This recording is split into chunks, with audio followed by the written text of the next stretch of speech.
Le ciel s'était ouvert, une pluie torrentielle s'abattait sur le ciel, et tout le monde se précipita vers un abri. Sauf une femme fragile nommée Lila. Elle venait de terminer sa longue journée de lessive dans un quartier riche et rentrait chez elle en toute hâte, pieds nus et trempés. Mais en passant devant un coin sombre près d'un bâtiment abandonné, elle vit un homme effondré au sol, tremblant, saignant du côté et haletant. Les gens passaient, faisant semblant de ne rien voir, mais quelque chose en Lila l'empêchait d'avancer. Sans savoir qui il était ni pourquoi il était là, Lila laissa tomber son sac et se précipita à ses côtés. Elle déchira son foulard et le pressa contre la blessure en murmurant « Reste avec moi, tu entends ». Sa voix tremblait tandis qu'elle s'efforçait de le soulever, traînant son corps lourd dans la boue et la pluie, priant que quelqu'un l'aide, mais personne ne vint. Elle n'y a même pas pensé. Elle a agi, tout simplement. Elle n'avait ni argent, ni téléphone, mais elle avait son cœur, et elle a choisi de l'utiliser pour sauver un inconnu. Elle l'emmena dans une clinique voisine qu'elle avait déjà vue mais qu'elle n'avait jamais visitée. Ils refusèrent de le soigner sans l'avoir payé, et elle les supplia, leur proposant de nettoyer les lieux pendant un mois s'ils le maintenaient en vie. Après un long silence, une infirmière, prise de pitié, accepta. Lila resta assise aux côtés de l'inconnu toute la nuit, trempée et gelée, ignorant que l'homme qu'elle avait sauvé était bien plus qu'un simple inconnu. Il était le PDG d'un empire de plusieurs milliards de dollars. Le lendemain matin, l'homme ouvrit lentement les yeux. Sa vision était trouble, mais la voix douce qui l'appelait, enfin, le nom inscrit sur son portefeuille, le tira de l'inconscience. Lila le remarqua et se pencha rapidement, soulagée qu'il soit encore en vie. « Monsieur, vous êtes en sécurité maintenant. N'essayez pas de bouger. » Il la regarda, confus, essayant de reconstituer ce qui s'était passé. Il se souvenait d'avoir été suivi, d'avoir été heurté, puis de l'obscurité, et maintenant de cette pièce inconnue et exiguë, sous le regard d'un inconnu. Elle lui donna de l'eau et lui dit qu'elle l'avait trouvé sur la route, en sang. Il essaya de parler, mais grimaça de douleur. Lorsqu'elle se leva pour ajuster son oreiller, elle trébucha légèrement, fatiguée d'être restée éveillée toute la nuit. Il remarqua les ampoules sur ses mains, les vêtements rapiécés qu'elle portait, et comment elle parvenait à sourire malgré son épuisement. Quelque chose dans sa gentillesse, sa simplicité, le frappa profondément. Il n'avait jamais rencontré quelqu'un comme elle auparavant. L'infirmière entra et les informa que quelqu'un avait déjà signalé l'incident aux autorités. Lila paniquait, craignant d'avoir des ennuis, mais l'homme, qui n'avait toujours pas révélé son identité, leur dit de la laisser tranquille. Il lui prit doucement le poignet. « Vous m'avez sauvé. »« Merci. » Lila secoua la tête et murmura. « Je ne pouvais pas te laisser mourir comme ça. » Elle ignorait que sa vie allait changer à jamais. Au bout de 3 jours, l'homme était suffisamment rétabli pour partir, même s'il boitait encore légèrement. Il avait refusé que l'hôpital contacte son entreprise, ne souhaitant aucune attention. Lila pensait qu'il était peut-être sans abri ou sans emploi comme elle. Il emprunta un téléphone basique et passa un appel, d'un ton que Lila n'avait jamais entendu auparavant, calme mais autoritaire. Elle ne s'en rendit pas compte. Elle pensa qu'il appelait un ami. Il remercia Lila à nouveau et lui demanda son nom complet. Elle le lui répondit timidement, s'attendant à ce qu'il s'éloigne et ne se souvienne plus jamais d'elle. Mais avant de partir, il lui glissa un mot avec une adresse et murmura « Si tu as besoin de quoi que ce soit, viens ici. » Lila le regarda, perplexe.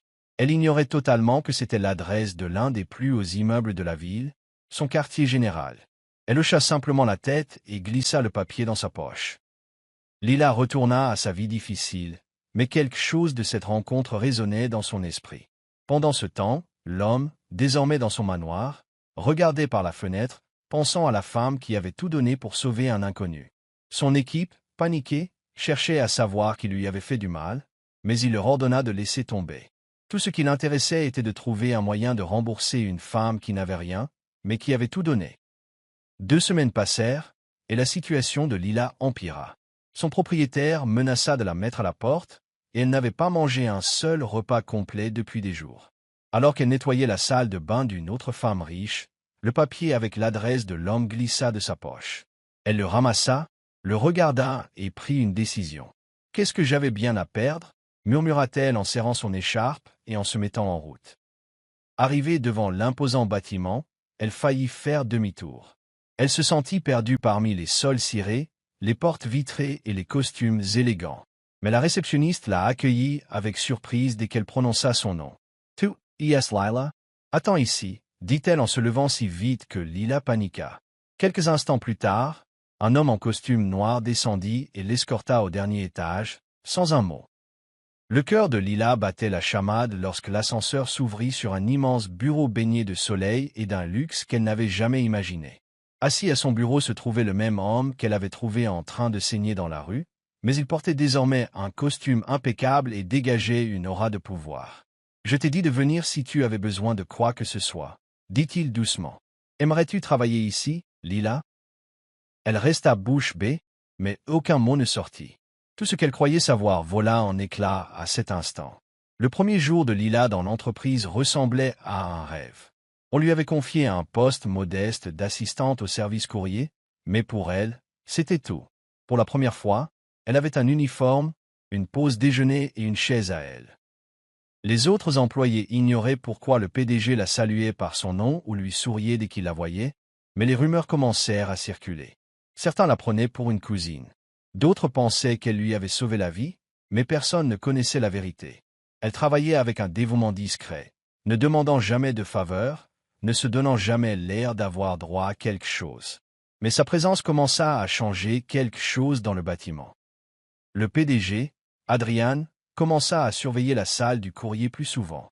Il prétendait observer le flux de travail, mais tout le monde remarqua son regard s'attarder sur Lila. Un après-midi, il lui tendit même un café, ce qui laissa bouche bée. Personne ne comprenait pourquoi l'homme le plus puissant du bâtiment prêtait attention à une employée du service du courrier. Lila essayait d'ignorer cette attention. Elle ne s'était jamais imaginée ici. Mais chaque fois qu'Adrian la regardait, elle sentait quelque chose remuer. De la gratitude? De l'admiration? Ou était-ce quelque chose de plus profond? Elle se rappelait qu'elle n'était qu'une pauvre fille qui aidait un inconnu. Rien de plus. Mais le destin en avait décidé autrement, et elle n'en avait pas fini. Un jour, alors que Lila triait des enveloppes, elle trouva un carnet noir glissé dans la mauvaise pile de courrier. Curieuse, elle l'ouvrit pour vérifier le nom et resta figée. À l'intérieur se trouvait un message manuscrit qui lui était adressé. « Tu me rappelles ce que l'humanité devrait être. » Elle cligna des yeux, incertaine de l'erreur, mais revit son nom écrit en bas. Le carnet venait clairement d'Adrian. Elle hésitait entre le rendre ou se taire. Ce soir-là, alors qu'elle entrait dans l'ascenseur, Adrian entra juste avant la fermeture des portes. Ils restèrent silencieux, mais elle finit par se retourner et murmura « J'ai trouvé ton carnet. » Il ne parut pas surpris. « Et toi, qu'as-tu pensé du message ?» demanda-t-il, sans la quitter des yeux. Elle sentit ses joues lui brûler et détourna le regard. « Je ne sais pas quoi penser. » Adrian fouilla dans son manteau et en sortit un autre mot, qu'il lui glissa dans la main. « Quand tu sauras, dis-le-moi, » dit-il avant de sortir de l'ascenseur. Lila fixa le mot. Il était simplement écrit « Dîner? Juste toi et moi. Pas de costume, pas de garde. Juste Lila et Adrian. » Son cœur battait la chamade tandis que l'ascenseur continuait sa descente. Elle était pauvre, invisible toute sa vie. Pourquoi un PDG voudrait-il dîner avec elle? Lila a passé la journée à hésiter. Ses insécurités étaient plus fortes que la logique. Que porterait-elle? De quoi parlerait-il? Elle avait à peine des chaussures décentes, et encore moins une tenue pour dîner avec quelqu'un comme lui. Mais quelque chose au fond d'elle lui murmurait qu'il ne s'agissait pas seulement d'un dîner. Il s'agissait d'entrer dans une version de sa vie qu'elle n'aurait jamais imaginée possible. Les mains tremblantes, elle enfila la robe la plus propre qu'elle possédait et se présenta au petit restaurant indiqué dans le mot. À sa grande surprise, Adrian l'attendait déjà, sans costume, sans chauffeur, juste lui en chemise décontractée, souriant comme s'il n'avait qu'elle. Il lui tira une chaise et ils s'assirent, la lueur des bougies vacillant entre eux. Au début, Lila parla peu, mais Adrian avait le don de la faire rire, de lui donner l'impression d'être à sa place. Il l'interrogea sur sa vie, ses rêves, ses peurs. Et pour la première fois depuis des années, elle se sentit vraiment considérée. Non pas comme une pauvre fille ou une aide, mais comme Lila. Alors qu'ils sortaient ensuite, l'air était frais et la nuit calme. Adrian s'arrêta sous un lampadaire et la regarda sérieusement. « Tu m'as sauvé quand j'étais au plus bas. Et maintenant, je crois que tu me sauves encore une fois. » Le cœur de Lila battait fort. Elle ne savait pas quoi dire. Mais lorsque leurs regards se croisèrent, un non-dit passa entre eux. un lien que ni la richesse ni la pauvreté ne pouvaient expliquer. La semaine suivante, les rumeurs se répandirent comme une traînée de poudre. Lila remarqua que les regards s'attardaient et que les conversations s'interrompaient à son passage. Certains collègues ont même commencé à la traiter différemment, certains avec curiosité, d'autres avec envie. Elle essayait de rester concentrée sur son travail, mais son cœur était constamment distrait, repensant à ce dîner, à ces mots, à ce regard d'Adrian. Pendant ce temps, Adrian faisait comme si rien n'avait changé. Il restait professionnel au travail, mais il lui envoyait des mots pendant les pauses déjeuner ou passait au service courrier juste pour lui sourire. Il ne dépassait jamais les bornes, mais son intérêt pour elle n'était plus un secret. Les cadres supérieurs commencèrent à spéculer, et une assistante audacieuse l'aborda, même aux toilettes. « Comment as-tu fait? Tu l'as piégée avec une histoire à pleurer ?» Elle ricana. Lila ne répondit pas. Elle sortit, les larmes aux yeux. Plus tard dans la soirée, Adrian la trouva seule dans le couloir, s'essuyant les yeux. « Si tu veux que j'arrête de venir, je le ferai, dit-il doucement. Elle secoua la tête. « Ce n'est pas toi.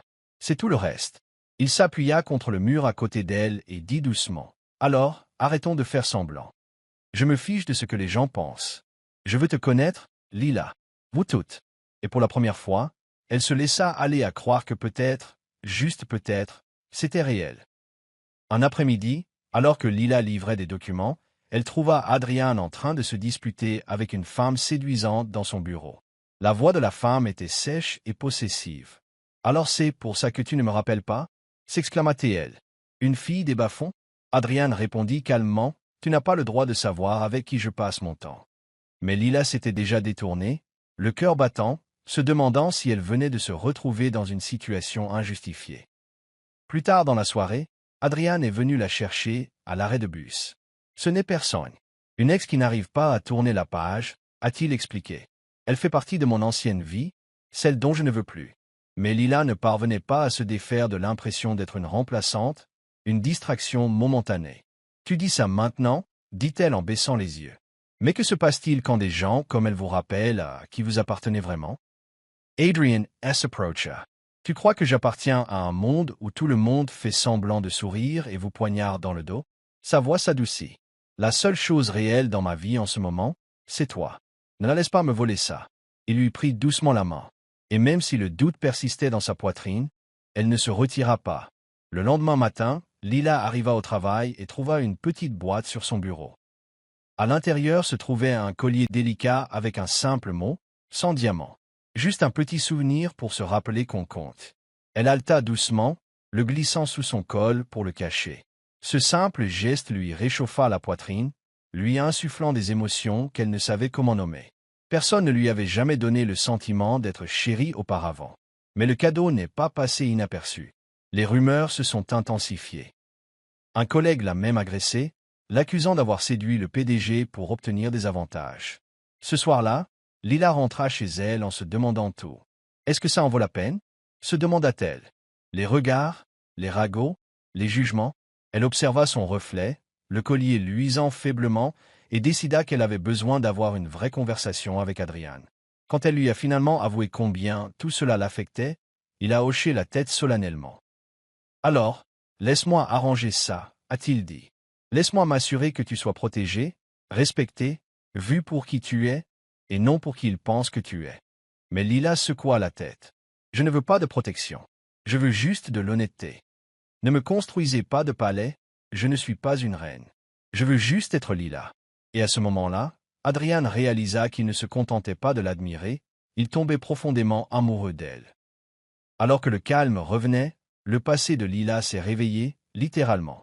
Un soir, en rentrant chez elle, elle a trouvé son jeune frère, dont elle était séparée, l'attendant sur le pas de sa porte. Il avait l'air fatigué et en colère. « C'est vrai, tu as tourné la page et tu nous as laissés tous derrière toi, » l'accusa-t-il amèrement. Lila était sous le choc. « Je n'ai quitté personne, » répondit-elle. « J'ai juste essayé de survivre. » Mais il ne s'intéressait pas aux explications, seulement à ce qu'il pouvait en tirer. Les jours suivants, il traîna dans son quartier, laissant entendre aux voisins que sa sœur avait trouvé un homme riche.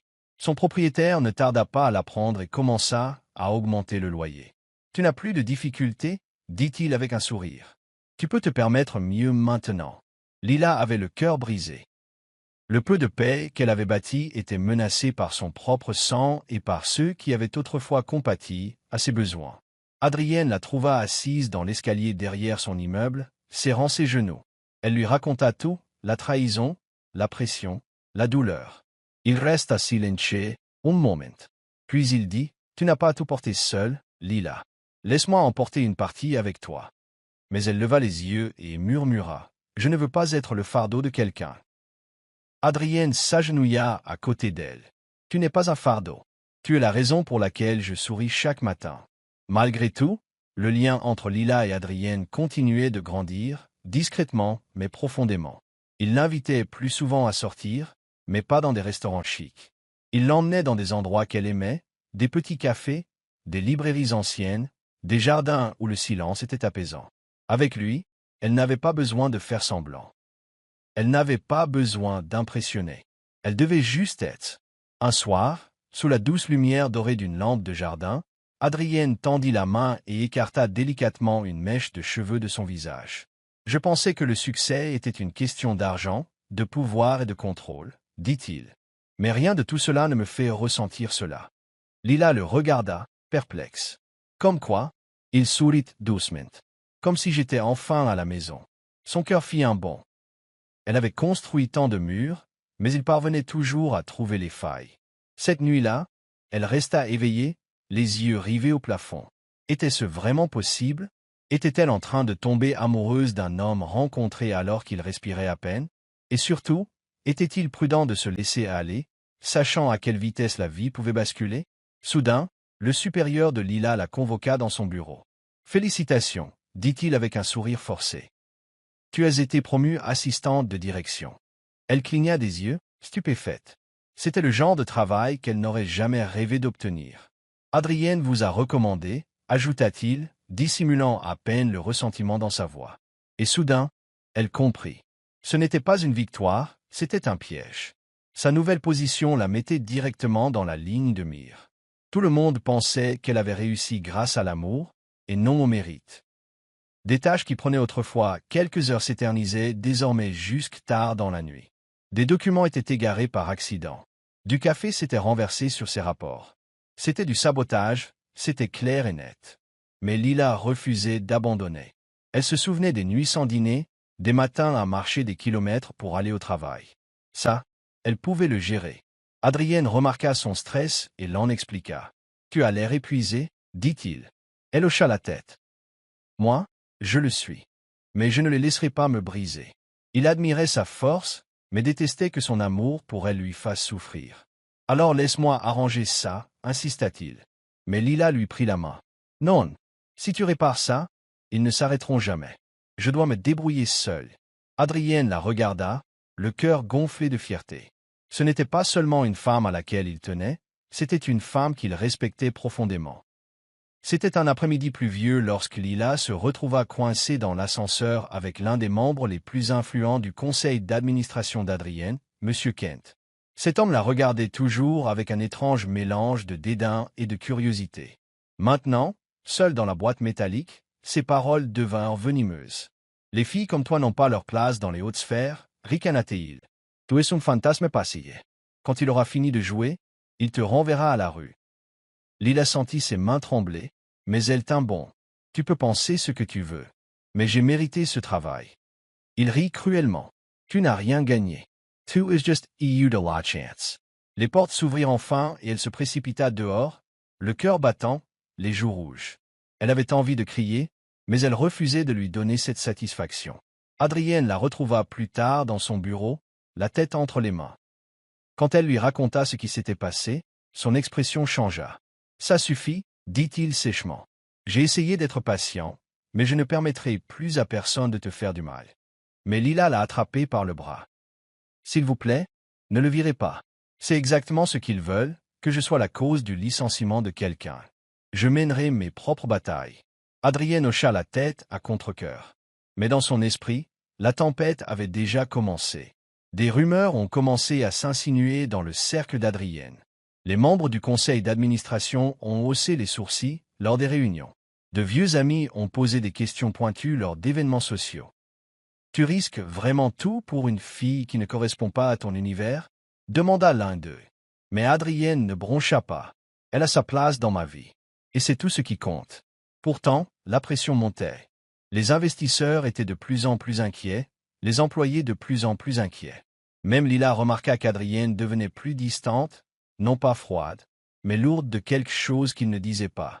Un soir, après le dîner, elle lui demanda doucement. « As-tu honte de moi ?» Ses yeux s'écarquillèrent. « Non, jamais. J'ai peur de ce que ce monde pourrait te faire à cause de moi. » Lila lui toucha doucement le visage. « Alors cessons de nous cacher. Quoi qu'il arrive, nous l'affronterons ensemble. » Et d'un seul coup, la peur qui les avait saisis tous les deux s'est dissipée. Peu importe d'où ils venaient.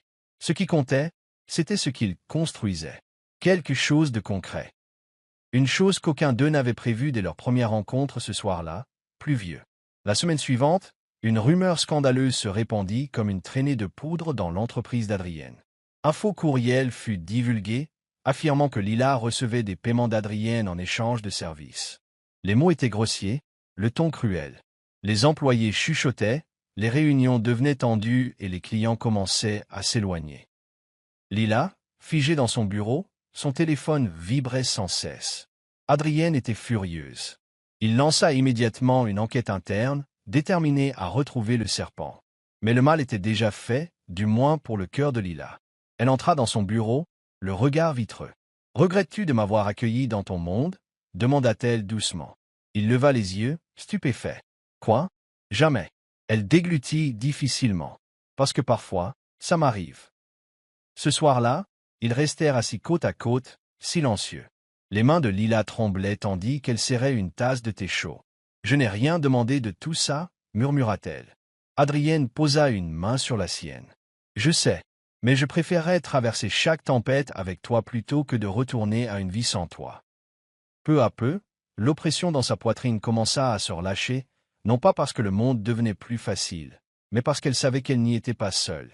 Au fil de l'enquête, l'équipe technique découvrit une chose choquante. Une caméra cachée avait été installée dans le bureau de Lila, pointée directement sur son bureau. C'était subtil, déguisé en détecteur de fumée. Personne ne savait depuis combien de temps il était là. « Look her, d'Adrian S. Sarah. Quelqu'un t'observe. » dit-il en serrant la mâchoire. Les images de vidéosurveillance révélaient un concierge de nuit, fraîchement embauché et introuvable. Il était clair qu'il ne s'agissait pas seulement d'une question de politique interne, quelqu'un voulait que Lila parte. Mais elle refusa de se cacher. « Ils veulent me faire peur. Je ne leur donnerai pas ça, » déclara-t-elle, la tête haute. Adrienne, cependant, renforça la sécurité autour d'elle. Il la déplaça à un autre étage et s'assura qu'il y avait toujours quelqu'un à proximité. La peur persistait, mais sa force aussi. Les attaques ne l'avaient pas brisée. Ils l'ont affinée. Elle est devenue plus précise, plus concentrée. Elle prenait des notes, vérifiait les rapports, ne faisait aucune erreur. S'il la regardait, elle leur offrirait une démonstration d'excellence qu'il ne pourrait nier. Un soir, l'entreprise organisa un dîner d'entreprise discret. Lila s'efforça de rester invisible, se tenant dans un coin tranquille, un verre de jus à la main. Adrienne, cependant, la regardait sans cesse. Il n'aimait pas la façon dont les gens la regardaient, comme si elle était un scandale, pas une personne. Alors que la foule se raréfiait, il s'approcha et l'entraîna jusqu'au jardin. Là, sous les étoiles, il prononça enfin les mots qu'il retenait. « Je t'aime. » Lila en eut le souffle coupé. « Vraiment ?» Il hocha la tête. « Je t'aime depuis que tu m'as crié dessus parce que je saignais sur ton sol, » rit-il. « Tu ne savais même pas qui j'étais, mais tu m'as vu. » Elle m'a vraiment vu. Lila sourit, les yeux pétillants. « J'ai essayé de ne pas tomber, mais c'est trop tard maintenant. » Ils ne s'embrassèrent pas. Ils n'en avaient pas besoin. La douce chaleur qui les unissait était plus forte que n'importe quel vœu. Au milieu du chaos, ils avaient trouvé quelque chose de rare. Quelque chose que les gens essayaient de détruire simplement parce qu'ils ne le comprenaient pas. Mais c'était réel, et cela leur suffisait. La semaine suivante, la tension a explosé. Un groupe d'employés, mené par M. Kent, a organisé une manifestation silencieuse devant le bureau d'Adrienne. Leurs pancartes ne concernaient ni des salaires équitables ni des horaires de travail. Ils parlaient de Lila. Pas de favoritism. Éviter l'amour dans le leadership. Ce n'est pas une application de rencontre. Les messages étaient bruyants et cruels. Lila les a vus depuis l'ascenseur. Son estomac s'énoua. Elle se sentait comme une intruse dans son propre lieu de travail. Adrienne était furieuse. Il a convoqué une réunion, a regardé chaque manifestant dans les yeux et a déclaré que Lila avait mérité sa place. Chaque poste qu'elle a occupé, elle l'a mérité. Si vous pouvez prouver le contraire, je démissionne. Le silence s'abattit. Personne ne put dire un mot. Pourtant, les dégâts persistaient. Lila a demandé une mutation dans un service plus petit. Juste le temps que les choses se calment. Elle a dit. Adrienne détestait ça, mais il accepta.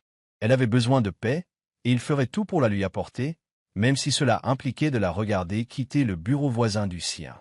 Un soir, alors qu'il dînait dans son petit appartement, Adrienne se leva brusquement. Il fouilla dans la poche de son manteau et en sortit une boîte. Les yeux de Lila s'écarquillèrent. « Qu'est-ce que c'est » murmura-t-elle. Il l'ouvrit lentement, non pas pour révéler une bague, mais une clé. « À mon appartement, dit-il. Pas de pression. Je veux juste que tu te sentes en sécurité. » Lila rit doucement, soulagée. « Pendant une seconde, j'ai cru que tu me faisais une demande en mariage. » Adrien glausa. « Pas encore.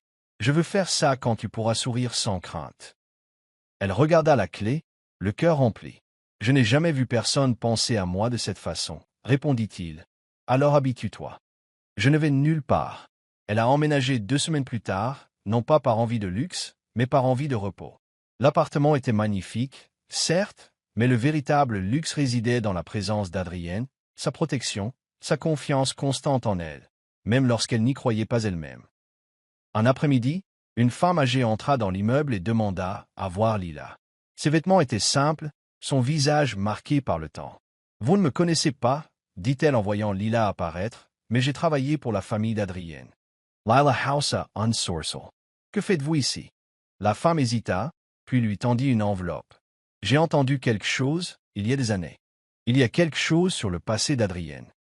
Il faut savoir que tout le monde autour de lui n'est pas propre. » Les mains de Lila tremblaient en ouvrant la lettre.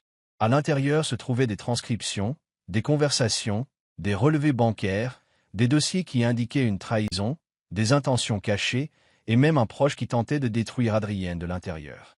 Elle le lui rapporta directement. Adrian let check mot in silence. Puis il murmura, « J'ai fait confiance à ces gens. » Lila lui toucha l'épaule. « Maintenant, à ton tour de voir qui mérite vraiment d'être à tes côtés. » Adrienne la regarda avec une pointe d'admiration. Elle ne lui avait pas seulement sauvé la vie une fois, elle la lui sauvait à nouveau.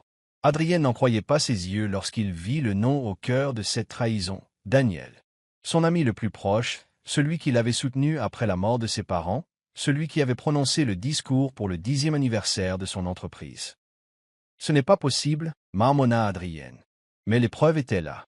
Daniel avait divulgué des informations confidentielles à ses concurrents et alimenté secrètement les rumeurs sur Lila. Lila resta silencieuse tandis qu'Adrienne arpentait la pièce. Il avait l'air navré. « Je lui faisais entièrement confiance, » dit-il à voix basse. Lila prit doucement sa main. « Puis reprends-la. Ta confiance, ta paix, ton pouvoir. Reviens sur tes pas. » Ce soir-là, Adrienne était assise seule dans son bureau et écrivait une lettre à Daniel.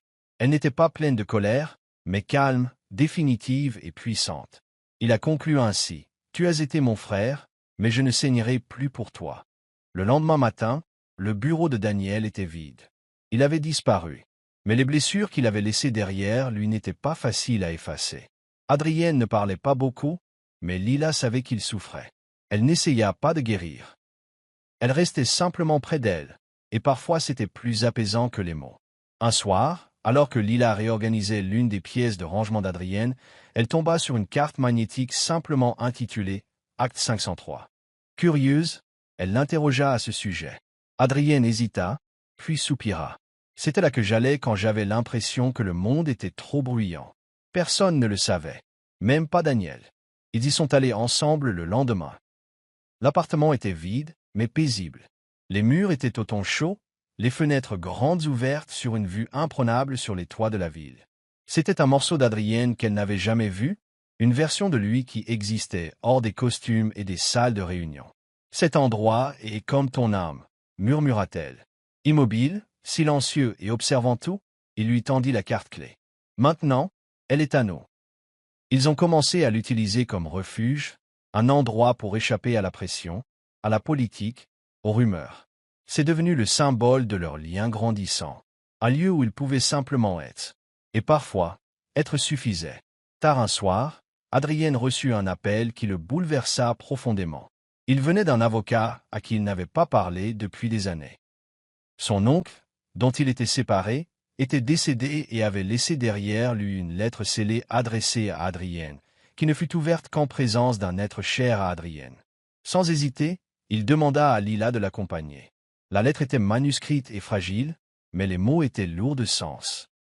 Elle expliquait des secrets sur la famille d'Adrien, comment son oncle avait caché certaines actions à Adrien par crainte de ruiner l'entreprise, comment ses parents avaient prévu de démissionner et de laisser Adrien diriger l'entreprise plus tôt, mais avaient été manipulés pour attendre. C'était à la fois une confession et des excuses. Lila lui serra la main pendant qu'il lisait. Lorsqu'il eut fini, il la regarda, les yeux remplis de douleur. « Toute ma vie a été façonnée par des mensonges. » Elle l'embrassa doucement sur la joue. « Alors laisse la vérité façonner ton avenir. » Et à cet instant, quelque chose changea chez Adrien. Il ne se contentait plus de survivre. Il commençait à se reconstruire. Afin de rétablir la confiance et le moral, Adrien a invité son équipe à un dîner simple, non pas à l'hôtel, mais dans un jardin loué, avec des guirlandes lumineuses accrochées aux arbres et une musique douce. Au début, Lila n'a pas voulu y assister, craignant la réaction des gens. Mais Adrien a insisté. Ils ont besoin de te voir. Le vrai toi, pas la version inventée par les ragots. Étonnamment, la nuit fut calme. Les gens riaient, mangeaient et remerciaient même Lila pour sa gentillesse et son travail acharné. C'était la première fois qu'elle se sentait partie prenante de l'équipe, pas un scandale, pas une erreur, juste Lila.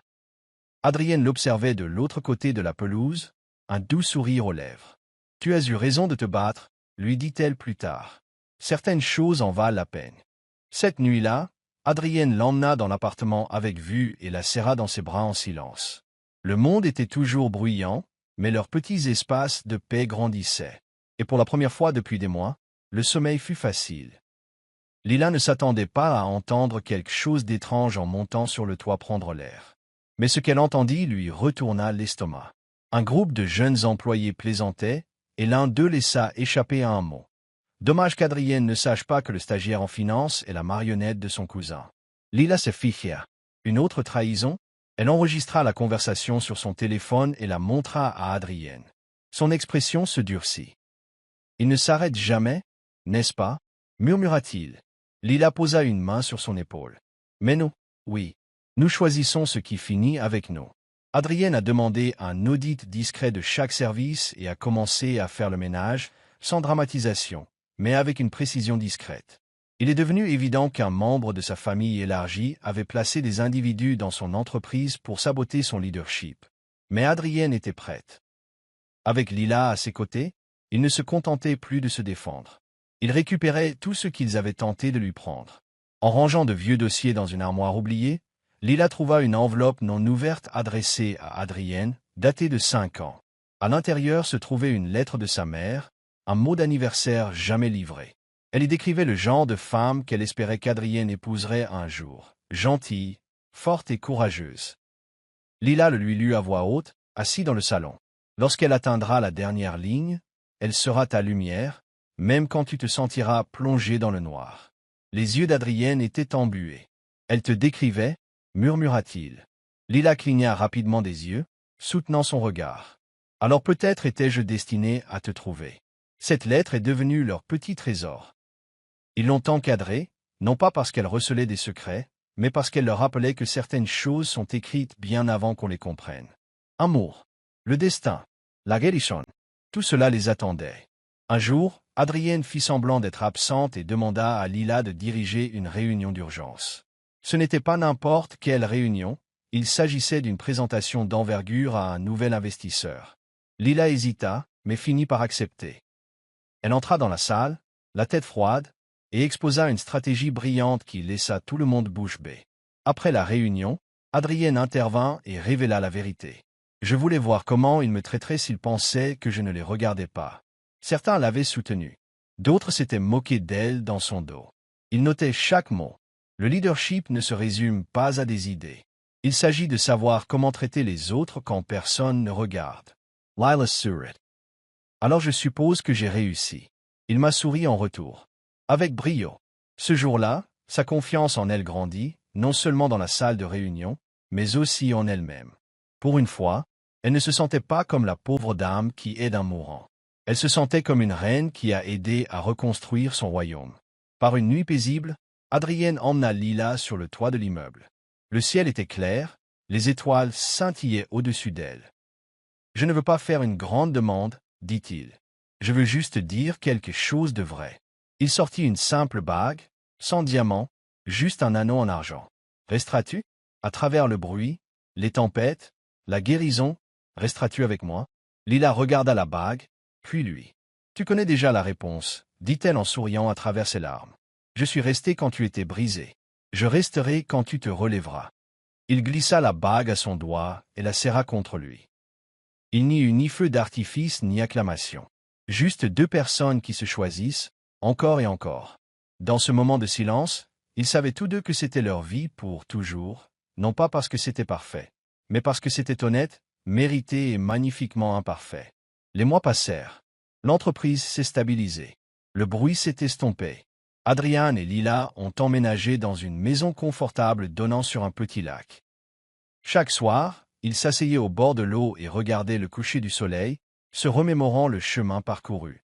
Du trottoir glacé avec un homme mourant aux salles de réunion, en passant par les trahisons, l'amour et la guérison, ils avaient vécu chaque chapitre.